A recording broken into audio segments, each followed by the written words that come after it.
Ni gestión, ni gobierno ético, ni gobierno de derechos, ni gobierno que gobierna, en última instancia, son definitiva y esencialmente políticos. Eso habla del aparato neurovegetativo de la política, lo que la política demanda. Yo no estoy de acuerdo con Elisa Carró cuando dice que esto es prepolítico. No es prepolítico, es consustancial a la política, pero sin la política esto no es nada. Digamos, la gestión que dice ser gestión a secas es porque tiene vergüenza de decir en realidad hacia dónde va la gestión. Y si el progresismo tiene que hacer algo, es politizar la gestión. La gestión no es la cuestión técnica que resuelve como un algoritmo problemas sin necesidad de entrar en la política. La gestión decide hacia dónde va el rumbo, y es un rumbo donde siempre naturalmente hay conflicto, donde naturalmente siempre se le va a tener que sacar a algunos para dársele a otros. Y hay que asumirlo, y lo que no hay que hacer es denaturalizar la idea de conflicto, porque al final terminamos demonizando y damos entrada a la idea estúpida de un consenso autónomo o naturalmente omnisciente, donde ese consenso lo que le da poder es las minorías. El consenso absoluto es, en última instancia, darle poder a que la minoría bloquee las decisiones. Me parece que estamos cayendo en una idea estúpida del consenso, donde el consenso sí tiene que estar, pero sobre las bases institucionales del país. La democracia es la democracia de las mayorías. Si caemos en una idea de que hay que respetar toda voz y toda minoría, ahí sí que no vamos a tener eficiencia progresista, y lo que vamos a caer es en el conservadurismo del mantenimiento del status quo. Así que creo yo que hay muchísimas cosas que están dando vuelta y que necesitamos, en última instancia, ir configurándolas en un pensamiento común que está. Hoy a la mañana, lo decía Melillo, somos muchos más de lo que a veces imaginamos los que estamos de acuerdo. Me parece que por el otro lado se está también configurando un polo de gente que piensa igual y que tiene todo el derecho de pensar de esa manera. Pero si no estamos atentos a estos cambios culturales, por ejemplo, que hoy en Ciudad de Buenos Aires haya ganado un empresario, cuando a mí me sucedía que en las épocas que yo empecé a disfrutar de la política, darle al gobierno al empresario era darle a los corderos, digamos, como patrón a un lobo. Y ahora, con esta idea de que la gestión es la respuesta a las demandas de la gente, que es otro concepto muy complicado. Digamos, la gente habla de la generalidad de las cosas y está conectado con el consenso. La pérdida del concepto de pueblo es terrible para la política, porque todos teníamos una definición de lo que era el pueblo. La gente es un agregado de individuos, y en última instancia cualquier individuo que aparece ante la pantalla tiene por su integración, este colectivo fantasmagórico que es gente, el derecho a que le sea respondida su demanda. Bueno, este es el fin de la política. Sí, nosotros tenemos que responder a la gente, ¿no? Pero a la gente menos favorecida.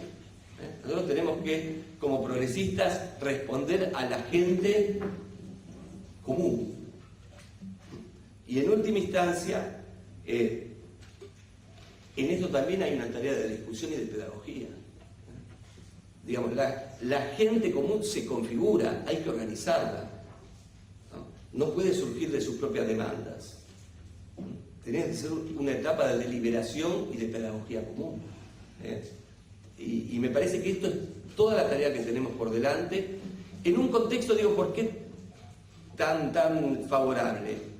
Bueno, primero por la crisis, en última instancia, del pensamiento único. En segunda instancia, fundamental, por el éxito que ha tenido un gobierno progresista.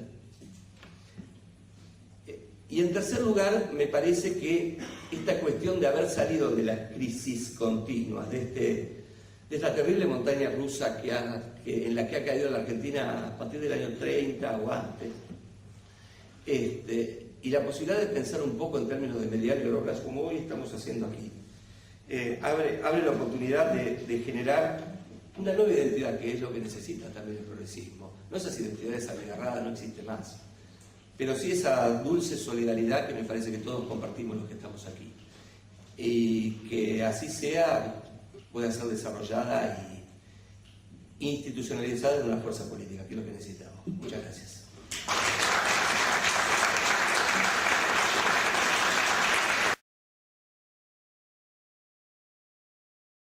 Haciendo una muy breve regreso temporal, cuando uno piensa lo que era Argentina hace muy poquito, hace 5 o 6 años, la política era una mala palabra, el Estado era una mala palabra, la acción política ni hablar, y prácticamente uno podría decir que la nación había desaparecido. Hace 5 o 6 años, 14, 16 monedas, cuasi monedas circulaban por el país, los empleados públicos cobraban cuando cobraban en esas cuasi monedas en muchas provincias. Algunas de esas provincias querían irse a Argentina y querían algún candidato actual presidencial soñaba con armar su propia provincia por otro lado. Miles y millones de desocupados cortaban las calles todos los días. La pobreza, la miseria y la indigencia llegaban a límites aberrantes en cualquier sentido. Y esa es una situación hace muy poquitito. 5 o 6 años después, la situación ha cambiado tan fuertemente. El cambio es brutal. ¿Cómo explicar ese cambio? Obviamente la situación económica ha cambiado, la situación internacional de la economía ha cambiado, pero sinceramente no tanto. Han subido el precio de las materias primas, es cierto, pero digo, la globalización sigue existiendo, la importancia de los capitales financieros sigue siendo la misma, la enorme circulación, el poder que tienen los capitales en el mundo de hoy, las comunicaciones, etcétera, sigue siendo prácticamente lo mismo que la década pasada. Es decir, no hubo ningún cambio, podemos decirlo así, paradigmático que pueda explicar la situación. Yo creo que precisamente lo que explica esta transformación y lo que ha sido el principal éxito, que lo decía Luis, de este gobierno, de nuestro gobierno, ha sido precisamente la recuperación de la capacidad de gestión en términos de capacidad de transformar la realidad. O sea, la recuperación de la voluntad de la política. Pensar que a través de la política, mediante la gestión obviamente, se puede transformar en los hechos la realidad. Y esto no es algo menor, aunque a veces lo parezca, porque constituye el centro y constituye el núcleo de lo que nosotros, es decir, los que nos paramos de este lado del campo, los que nos paramos en estas posiciones, consideramos que es la tarea de la política. Porque ¿para qué otra cosa existe la política si no es para transformar la realidad y para mejorar día a día desde nuestras posiciones la vida del pueblo, de la gente, como se discutía antes? Ese es el sentido de la política. Y ese es precisamente el sentido que la política había perdido en Argentina. Si uno lo piensa rápidamente, y es un balance del año 83 al año 2003, cuando uno se fija qué hizo la política, y en términos de gestión, es decir, qué hizo el Estado, qué hizo la política a través del aparato del Estado, lo que encuentra es que porque no quiso, porque no supo, porque no pudo, utilizando una conocida metáfora, la política no hizo nada. ¿En qué sentido? Había un problema. Por ejemplo, no podemos manejar a las empresas públicas. ¿Qué hacemos? Las empresas públicas andan mal. ¿Qué hacemos? Las privatizamos. O sea, hay un problema, la solución no hagamos nada. No podemos manejar la salud y la educación. Las descentralizamos. No podemos fijar el precio de la moneda. No podemos mantener la ley de la moneda. Convertibilidad, estamos al dólar. No podemos jugar al responsable del terrorismo de Estado. Indulto, obediencia de vida, punto final. Una a una, las principales acciones políticas del gobierno, del Estado y de la política no fueron otra cosa que su propia negación. No puedo, no hago.